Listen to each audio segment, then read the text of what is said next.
Welcome to another edition of Turn 5 here at Desoto Speedway. Great to be back out here tonight.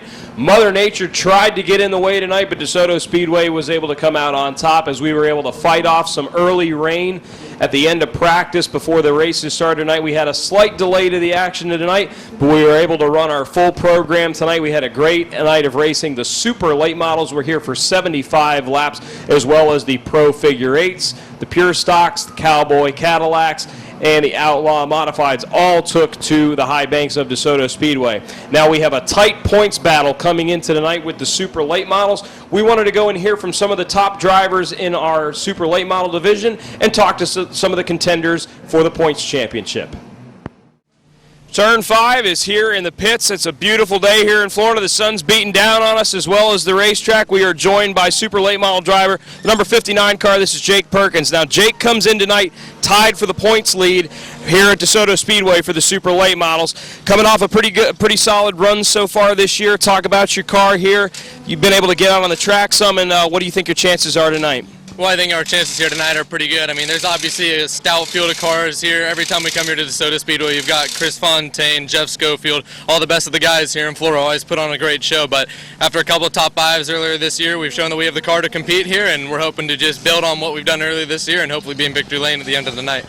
Is it ever too early to start talking points? I know we're not even, I mean, June's right around the corner here, but a little too early, you think, to be talking points, or is that something that you concern yourself with at this point in the year? Well, with so many great guys here and so many competitive cars running, I don't think it's too early to be talking points by any means. I mean, considering we're already close to June now, and you have so many guys that are within so little points, I mean, one bad run can put you out of the hunt when you have Chris Fontaine, Jeff Schofield, and some of those guys that are consistently in the top 10, top 5. So one bad run can put you out, and one good run while somebody else has their off week can put you up a substantial amount. So it's never too early to be talking points, and hopefully we have a good point run tonight, I'm thinking.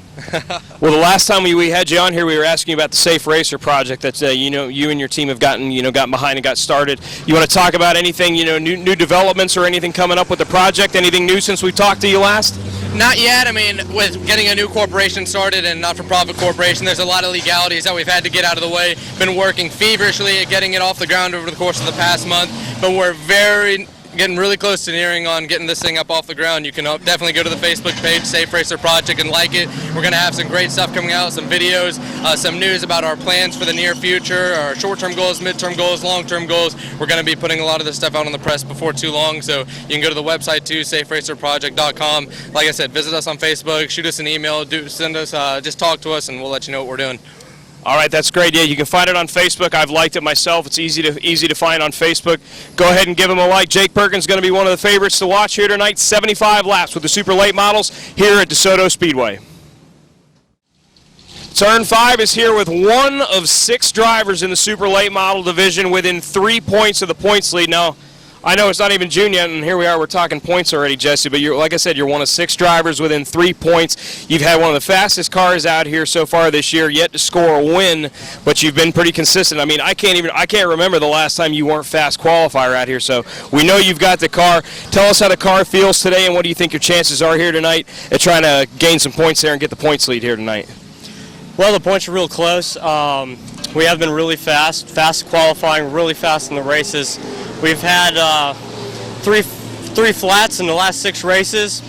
First practice, we just had a left front flat again. So hopefully we have our flat tire out of the way for the day, and we can get out there and get it done.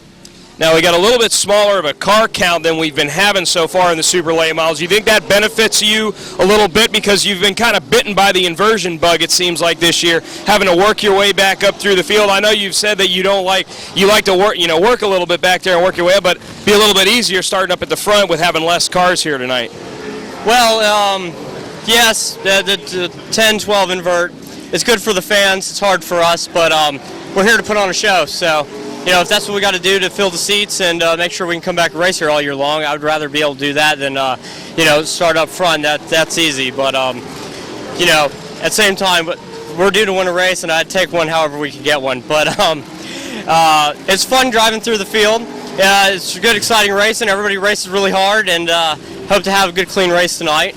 As far as we go, we're trying to do a couple other things here today, see if we can get a little more drivability at the end of the race here.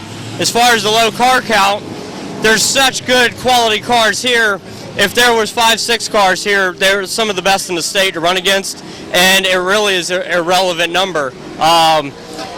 Being we have 15 or 20 cars here tonight, or whatever the count is, 8 or 10 of them could win the race if they hit it tonight. So it really doesn't matter where we're coming from. All them cars get inverted that start up front. We all start right next to each other. So it's who can get to the front before the next guy, and hopefully he can hang on to it.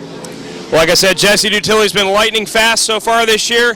He's going to try to pick up his first victory of the year and try to claim the points lead here at Desoto Speedway this week. Turn 5, joined here by driver the number 47, Glendon Enterprises super late model. This is Chris Fontaine. Now, Chris, come in tonight as the co-points leader here. You're tied with Jake Perkins. You know, we never want to. It's never too early to start talking points, in my opinion. But for a driver's perspective, you try to forget about the points and just try to go out and win races. Yet to win a race this year. You were second the last time out. What's the car feeling like so far today for you, and what do you think your chances are tonight? Car's not quite right now. We didn't change anything, but I think the weather has a lot to do with it. It's pretty hot out here. We'll get it right, and we should be able to get it outside and make something happen. Got a smaller car count than we're used to seeing here with the super late models. Do you think that's going to benefit you guys a little bit, having a little bit smaller of a field, you know, not having to work your way up through the cars with the inversion? Or do you think with the, you know, the kind of drivers we've got out here and the type of cars we've got out here, it's still going to be anybody's race? Well, there's still a good quality number of cars here, and with them being a smaller car count, you can take a little bit more risk, and if something happens where you have to go to the back, it'll be easier to get back to the front and try and compete for the win again. So we'll keep that in mind, but our main goal is to get a win. Well, Chris is going to try to go for a win here tonight. He's going to try to gain the points lead and maybe stretch it a little bit here. Going to be a great night of racing here. 75 laps tonight with the super late models here at DeSoto Speedway. Turn 5, joined by super late model driver in the number 5 car, Joe Boyd. Now, Joe, it's never too early to start talking points, in my opinion. But here we are, coming up on June. We're locked in a pretty tight points race here for the super late models. We got 6 drivers separated by only 3 points, including yourself. What do you think your chances are here tonight picking up a victory? You picked up the Icebreaker 100 earlier on this year. What do you think your chances are picking up a win and picking up some more points tonight? I think we got a good shot at it. You know, we practiced a lot yesterday before the rain came, and I got the car pretty good. And about to make the first round of practice right now for today and see where we're at. But, yeah, we got a shot at a victory tonight. A little bit smaller of a car count than we've seen normally with the super late models. You know, with the inversion rules that usually happen with the late models, you think that's going to benefit you guys in case, you know, you have to start a little further back in the field with having less cars here to have to work your way through the field? I know it's hard to say. Started 14th and 1, started 12th and 1. You know, it's you just got to stay out of trouble during the race, and you know, 75 laps, a long way to go. And we've been talking about the weather.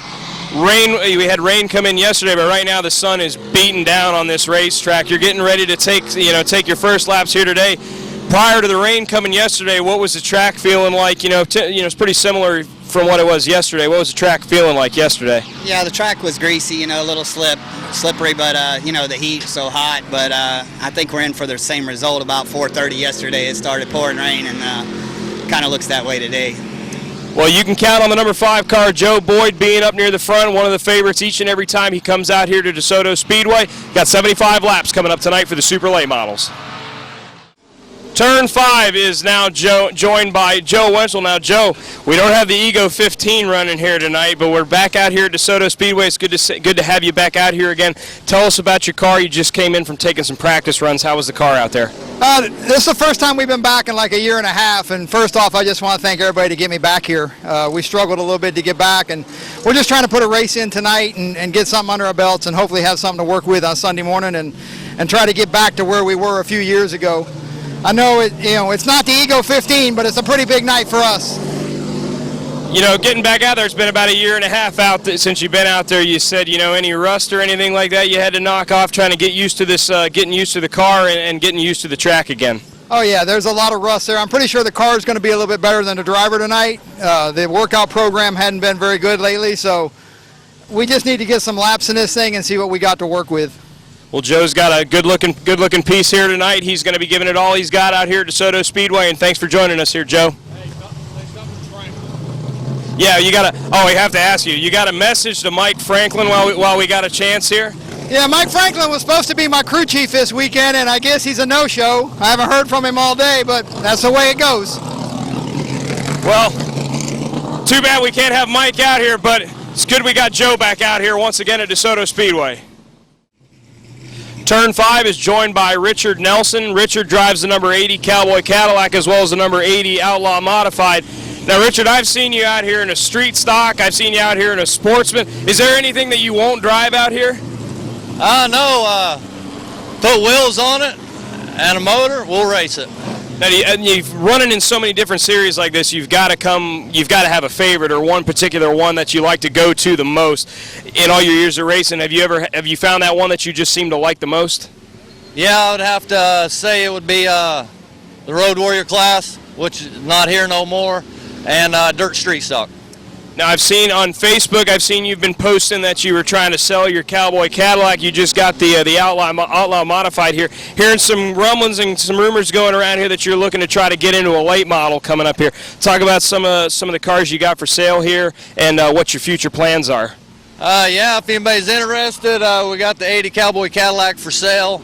Also the 80 Street Stock that's dirt or converted into asphalt. It won the last race out. It's a very fast car. Plans are getting a late model. All right, well, this is Richard Nelson. You can always find him out here at DeSoto Speedway. Doesn't matter what class it's in. You can almost guarantee you're going to find this guy in it, and you're going to find him up near the front. The DeSoto Speedway Junior Fan Club had a good time on the track with the super late model drivers meet and greet. They got to see the cars up close, and they got to meet the drivers and collect autographs.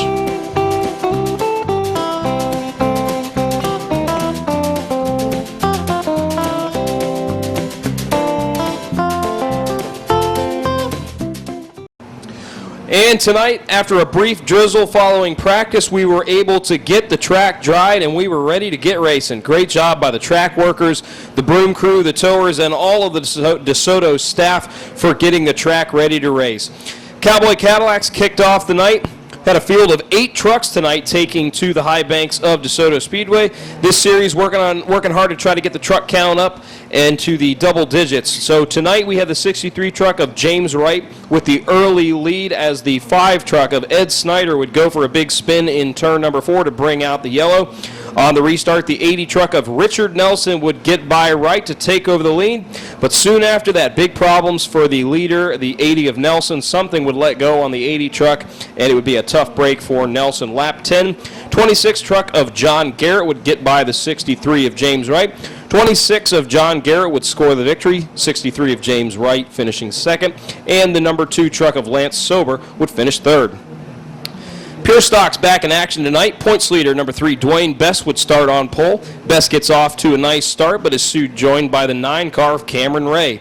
Problems as the 63 car of Kyle Best, who picked up a win earlier tonight in the heat races, would go to avoid the 16 car of Cody Allen. He would make contact with Uncle Jimmy Best in the 67 car.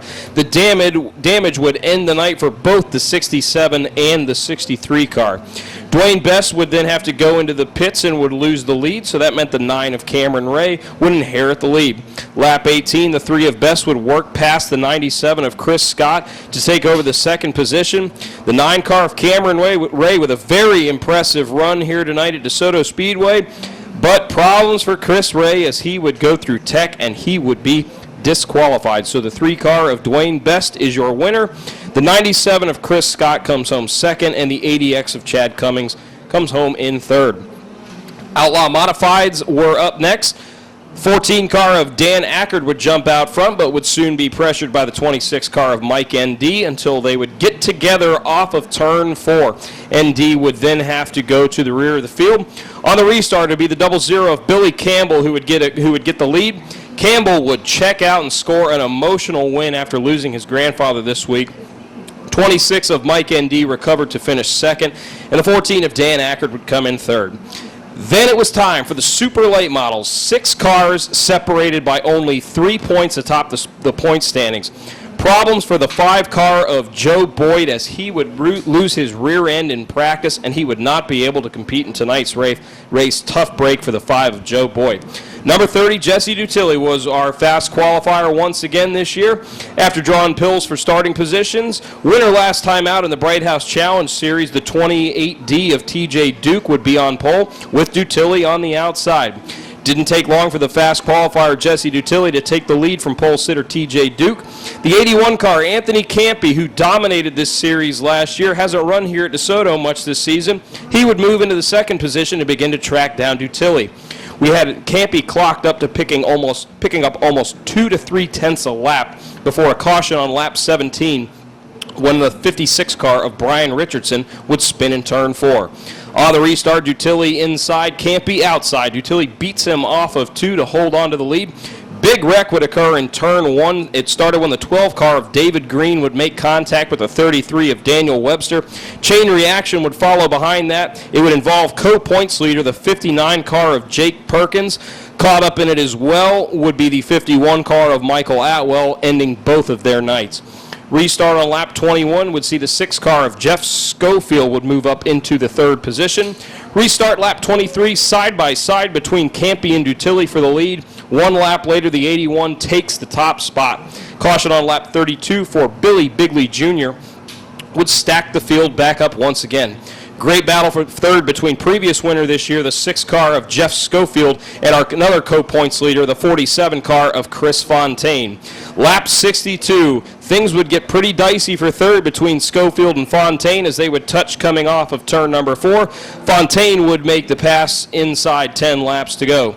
The race would go green for 40-plus laps to end the race tonight. The 81 car that was so dominant last season picks up the victory with Anthony Campy behind the wheel. The 30 car, Jesse Dutilli, best finish of the year so far here at DeSoto for a 2nd place finish. And the 47 car of Chris Fontaine would take 3rd, and better yet, the overall points lead. Fontaine leaves with a 2-point lead over Dutilli in 2nd. Jake Perkins drops to 3rd and points 7 behind. Anthony Campy, with his win tonight, will move into the 4th position, and Joe Boyd would slide back to the 5th position in points. Late model sportsmen in action tonight. A 3-wide battle into turn 3 on the first lap. The 13 of Aaron Williamson would go inside and take 2nd from the 47 of Ryan Pancoast. A few laps later, the 79 of Steve Gainey would go by for 2nd. Lap 12, the 56 of Brandon Morris, winner from last time out, would move into 3rd, passing the 73 of Mark Peterson. Lap 18, Brandon Morris moves into the 2nd position past Gainey and begins to chase down the 13 of Aaron Williamson. Caution would occur on lap 28 as the 33 of Derek Wood would spin off of turn 4, and that would bunch things back up for a 12-lap shootout. On the restart, 79 car Steve Gainey goes side by side with Williamson for the lead. Contact between the 79 of Gainey and the 56 of Brandon Morris would lead to problems for Steve Gainey as he would drop back. The 13 of Aaron Williamson picks up his first win of the season. Great battle for 2nd as the 56 of Morris would take 2nd, and Mark Peterson in the 73 car would finish 3rd. Then it was time for the Pro Figure Eights, a class that hasn't run at DeSoto in quite some time. DeSoto Speedway owner Denny Meyer was a regular in the Pro Figure Eights, and he brought the class back to DeSoto Speedway. The 6C of Joey Cattarelli would lead the 17 of Michael Cherry and the 94 of Charlie Meyer. Problems as the 94 of Meyer would spin, allowing the 6S of Sean Senekosov to move into 3rd. 14 car Wayne Calkins would move to 2nd as the 17 of Michael Cherry would break with less than 10 laps to go, but it would be the 6C of Joey Cattarelli picking up the win tonight, the 14 of Wayne Calkins in 2nd, and coming back to finish 3rd would be the 94 of Charlie Meyer. Turn 5 would really like to thank all the fans that battled the weather and made the trip out here to DeSoto Speedway tonight. And again, special thank you to the staff out here at DeSoto Speedway for doing a great job keeping the track dry and making sure that the fans that came out here had a great night of racing. Great action by the super late models as always, and a really exciting night tonight as the Pro Figure Eights made their return here to DeSoto Speedway. But coming up next week, we've got a big triple header next weekend. The Joey Coulter Pro Truck Series will be back here at DeSoto Speedway, as well as the open wheel modified modifieds and the sportsman division as well, and many other divisions will be out here as well. Racing will start at 7 o'clock next Saturday night. We look forward to seeing you all out here. Once again, thank you for joining us here on Turn 5. I'm your host, Jake Wilson. We'll see you next time.